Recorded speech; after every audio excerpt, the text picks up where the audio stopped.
이스라엘이 남북으로 갈린 후 북이스라엘은 왕을 죽이는 수많은 모반을 통해 9개의 왕조가 들어서고 11명의 왕이 거쳐갑니다. 반면에 남유다는 왕을 죽이는 몇 번의 모반이 있었지만 그래도 다윗 후손으로 한 왕조가 지속되면서 20명의 왕이 거쳐갑니다.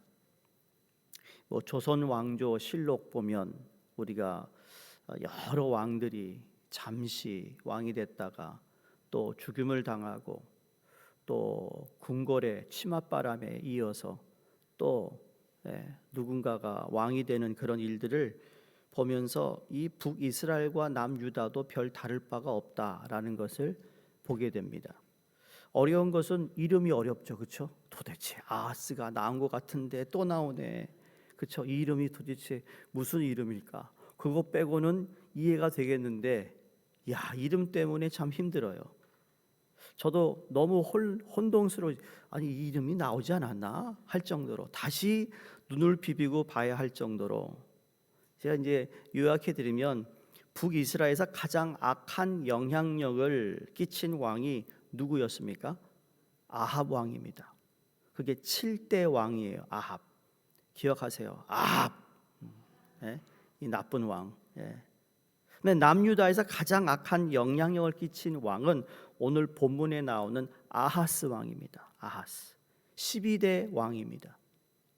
그러니까 북이스라엘은 그냥 이 지조가 없이 아무나 왕이 됐는데 남유다는 그래도 다윗의 후손이 지속적으로 그 왕가를 지켜나갑니다.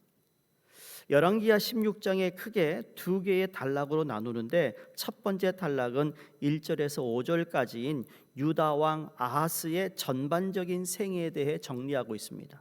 두 번째로는 어떤 거냐면 6절에서 20절까지인 그의 악행이 어디까지 확장되었는지에 관하여 그 삶의 결말을 우리에게 알려주고 있습니다. 그럼 본문에서 아하스가 또 이 남유다에서 가장 악한 영향을 끼친 이 아하스 왕은 도대체 어떤 사람이고 무엇을 잘못했는가? 오늘 본문에 보니까 세 가지를 잘못했어요. 첫 번째로는 혼합 종교를 조장했습니다. 북이스라엘의 18대 왕인 르말랴의 아들 베가가 17년에 그리고 요담의 아들 아하스가 남유다 12대 왕이 되었어요. 아하스는 20세의 왕이 되었고 16년간 다스렸고 조상 다윗처럼 하나님 보시기에 정직히 행하지 않았다라는 것이 오늘 2절의 말씀입니다. 그러니까 이스라엘의 여러 왕처럼 이방인의 가증한 일을 따라 자기 아들을 불 가운데로 지나가게까지 했다고 3절에 나옵니다. 자기 아들을 불 가운데로 지나가게 한다는 것은 그 자식을 불태워 제사 드렸다는 이야기입니다. 여러분, 하나님은 구약 그 어디에도, 성경 어디에도 인간을 하나님께 제사로 드리는, 제물로 드리는 하나님을 아니라는 것이에요. 절대로 그렇지 않아요.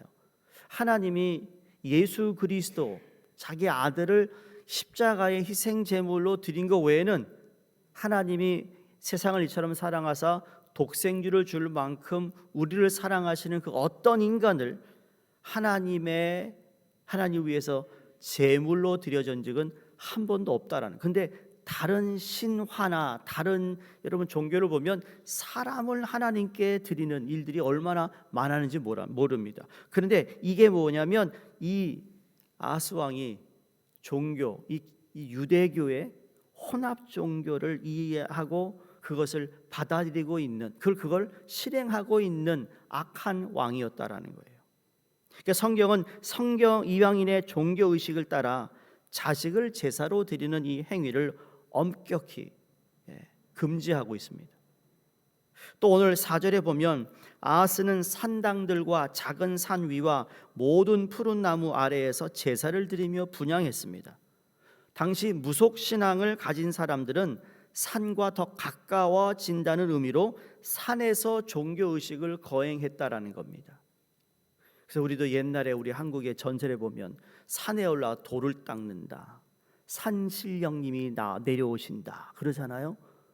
그게 그냥 우리 한국 그냥 풍습에 있는 게 아니라는 거죠. 어느 민족이나 산에 올라가는 거예요. 산 봉아리에 뭔가 기가 있다. 여러분, 이 미국 땅에 그 네이티브 인디안들이 살고 있는 땅이 다 어느 땅이에요? 기가 있는 땅을 살고 있어요. 기가 있는 땅. 모르셨죠? 기가 흐르고 있어요. 그래서 항상 물가 옆에, 그리고 산맥이 있는 곳에 살았어요. 한국도 그렇잖아요. 태백산 그 꼬리 밑에 그 뭔가 기가 흐른다 그래가지고 거기서 태어나는 사람이 뭐 이 나라의 뭐 왕이 될 것이고, 그런 얘기 처음 들어본 거 아니잖아요. 재밌잖아요, 이런 얘기가. 그러니까 이방 종교들은 이런 것들을 대해서 아주 민감하게 대응을 했고 반응을 한 거예요. 그래서 거기에서 뭔가 스토리를 만들어내는 거예요. 그리고 오늘 보면 여기 푸른 나무 아래 신비감을 연출하려고 무성한 푸른 나무 아래서 제사를 드렸습니다. 전 푸른 나무니까 딱 생각나는 이미지가 있어요. 여러분, 아바타 많이 아바타 이야기 많이 들어보셨죠? 아유, 저 사람은 아바타야. 근데 그거보다 아바타에 나오는 이 나무 밑에서 푸른 나무가 막 이러잖아. 그 밑에서 다들 오 하거든요. 그 유명한 아바타도 안 보셨어요? 보셨죠? 그게 뭐예요? 푸른 나무 아래서 뭔가 거기에 기가 있고 신비성이 있다라는 것을 이방 종교가 다 했다라는 거예요. 여러분, 하나님은 절대 그런 쇼업 같은 거 안 하세요. 여러분, 진짜는 진짜예요, 진짜. 가짜가 진짜처럼 요란한 거예요.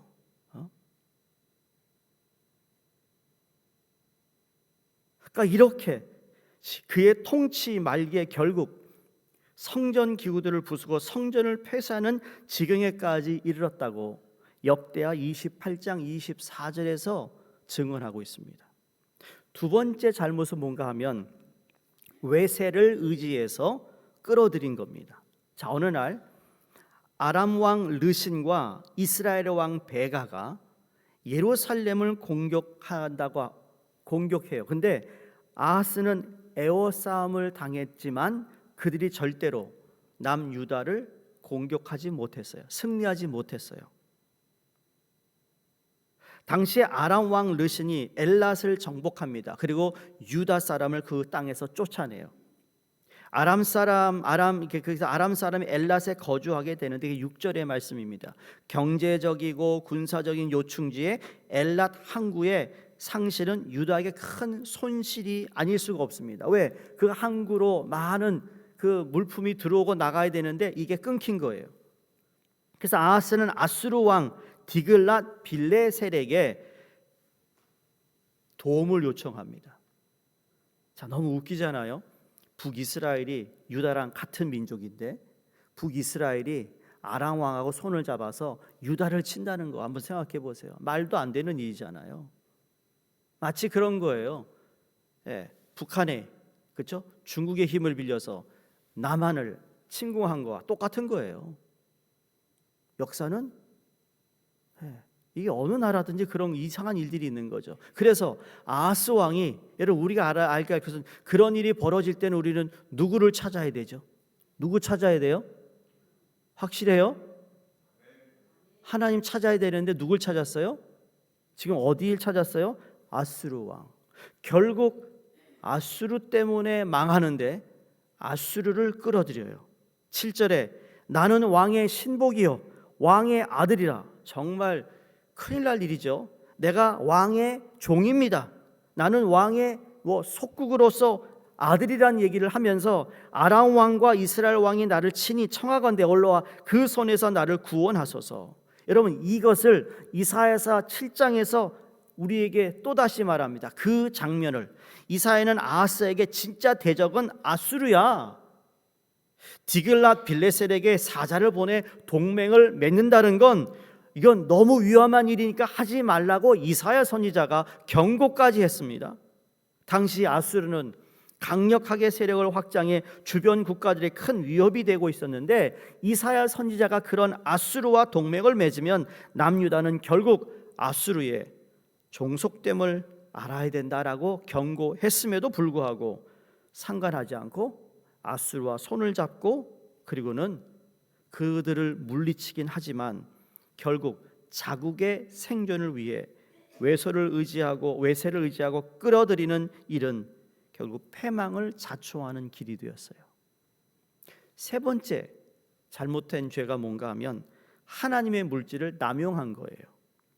여기 보면 나는 왕의 신복이요 왕의 아들이라고 자신을 굴욕적으로 비하했을 뿐만 아니라 심지어 성전과 왕궁 곳간에 있는 은금을 내어다가 아수르 왕에게 예물로 보냈다라는 것이 8절의 말씀입니다.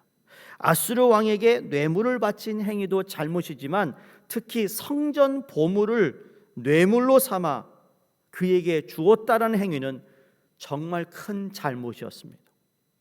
성전을 경시하는 것이었고 하나님의 물질을 잘못 사용하는 것 자체가 하나님의 진노와 심판을 부르는 것이 되었다라는 겁니다.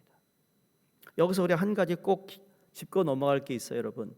여러분, 교회 안의 모든 물건은 우리가 다 거룩한 거예요. 함부로 쓰는 물건이 아니라는 거예요. 어디까지? 우리가 마시는 커피잔까지, 소모품까지 말이죠. 아껴 쓰자는 얘기예요. 냅킨을 한 번 입 닦을 거 3번 닦으세요. 네? 그런 거예요. 소모품까지 아껴야 돼요. 앞으로 교회 와서 남은 음식을 가져갈 분들은 미리 통 가져오세요. 그렇게 말씀드리고 싶을 정도로 이게 다 하나님께 드려진 헌금을 통해서 교회 소모품을 사잖아요. 교회 모든 물건을 사잖아요. 그렇죠?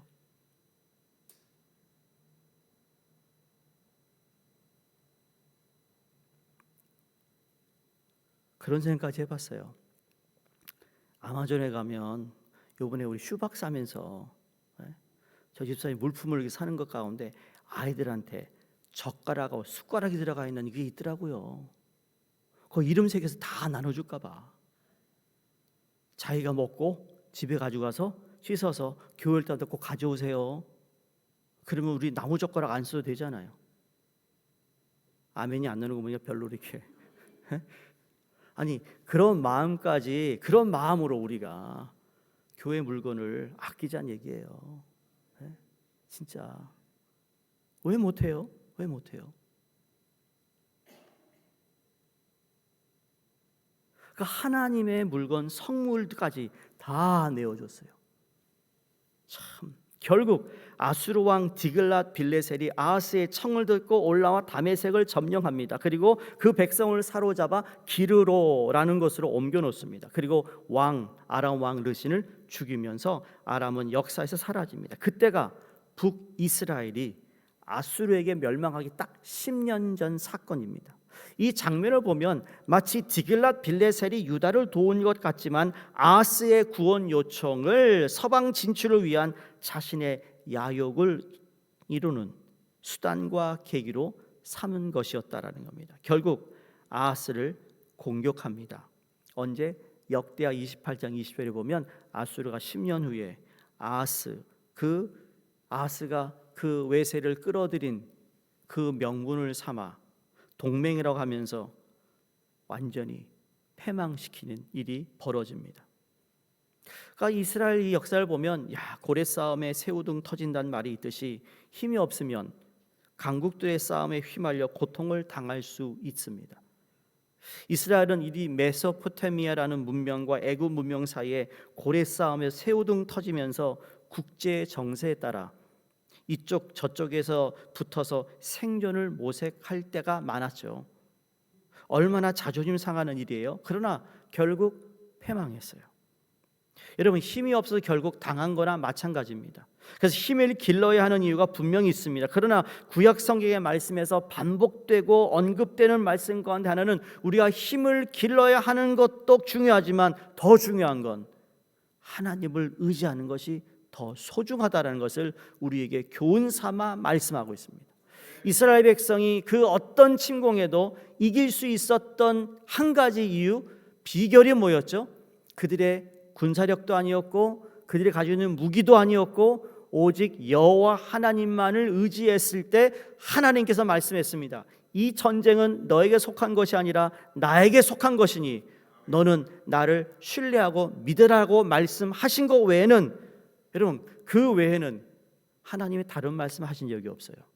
전쟁 전에 할례를 받게 하지 않으시나 전쟁 전에 그들로 하나님 앞에서 정말 성결하게 회개하라고 말씀하지 않으시나 이 말씀에 다 순종하고 나간 사람들에게 승리가 있었다라는 거예요. 이사야서 7장을 보시면 아하스의 가장 큰 문제는 기도하지 않고 힘만 쓰다가 탈진한 것이 문제였습니다. 당시 아하스는 산적한 문제를 앞에 두고 자신이 모든 문제를 해결하려고 했다라는 것이에요. 그때 이사야서 7장 3절에 보면 하나님께서 이사야에게 아하스를 만나러 가라고 합니다. 근데 아하스가 어디 있었냐면 바로 수로의 배관 공사를 위해 직접 작업장에 나가 있는 이 아하스를 만나라고 주님이 명령합니다. 이건 배관 공사까지 간섭했다라는 뜻이에요. 그러니까 아하스 왕은 남을 신뢰하지 않았고 하나님도 신뢰하지 않았고 자신만 신뢰했던 사람이라는 거죠. 자기 생각에 맞다 그러면 그냥 무조건 그냥 돌진하는 이런 어리석은 사람이라는 거죠. 여러분, 때로는 두들기고 가야 할 때도 많은 거예요. 하나님 맞습니까? 성공하지 못하면 심한 자책에 빠지는 사람들이 있어요.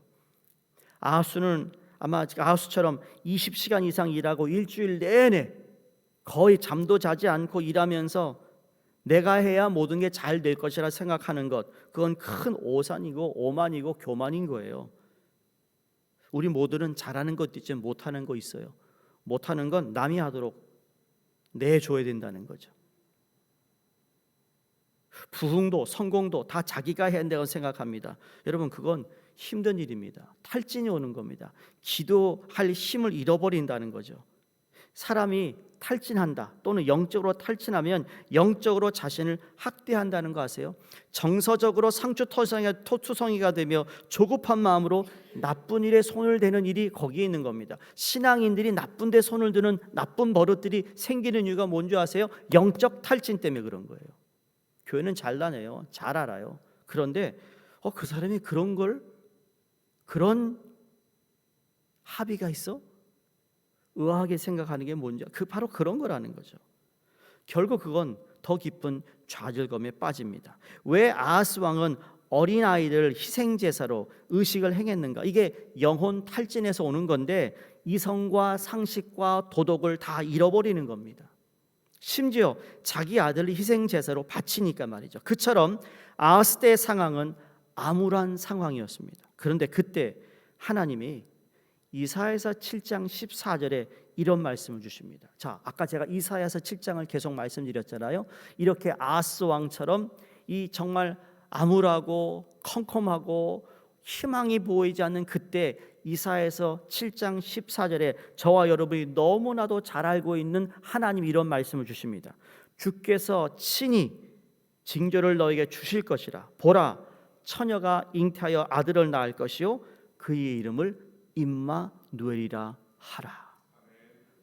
성탄절의 메시지를 이사야를 통하여서 너희들에게 너와 함께할 잉태하여 이 아들을 낳을 텐데 그의 이름을 임마누엘, 다시 말해 하나님이 우리와 함께 하신다.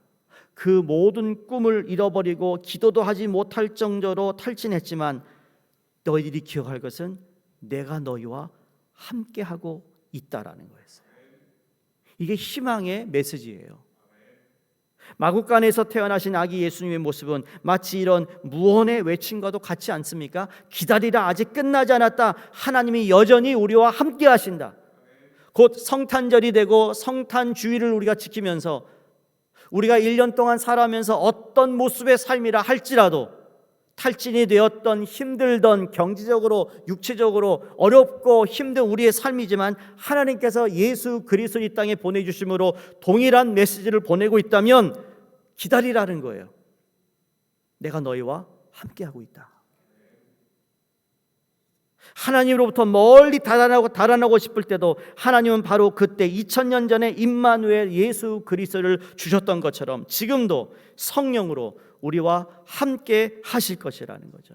그처럼 하나님의 여전하신 사랑과 동행을 믿고 절망적인 상황에서도 희망을 만들어가는 복된 우리의 삶이라는 사실을 잊지 않기를 바랍니다.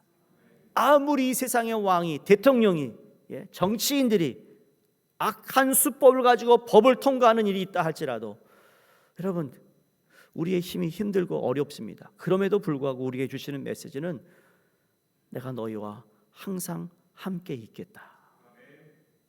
그래서 하나님께서 보시기에, 그렇죠? 하나님께서 보시기에 나는 끝까지 나와 함께 하신 하나님을 바라봅니다. 믿습니다. 소망합니다. 주님의 손을 붙잡습니다. 하나님이 보시기에 야, 네가 끝까지 그 믿음을 지켰구나. 끝까지 내 손을 놓지 않았구나. 끝까지 나를 찾았구나. 끝까지 나에게 기도했구나. 끝까지 나를 신뢰하고 있구나. 그런 칭찬을 받는 저와 여러분 되시기를 주의 이름으로 축원드립니다.